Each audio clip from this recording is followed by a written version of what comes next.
Naši diváci nám posielajú rôzne zaujímavosti či postrehy, ktoré si pri svojom každodennom živote všimli.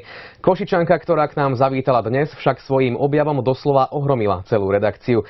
To, čo priniesla, pravdepodobne každý deň neuvidíte. Práve sa pozeráte na úplne obyčajnú tlačenku. Avšak iba dovtedy, kým nezhasnete svetlo.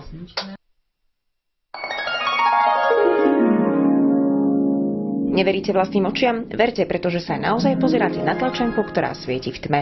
Toto som ešte nezažila a predpokladám, že asi začnem testovať všetky mäsové výrobky v tme. Košičanka kúpila tlačenku v sobotu v mesiarni. V nedeľu v noci dostala chuť niečo zjesť. Vybrala tlačenku z chladničky, ktorú zatvorila, takže v kuchyni zostala tma.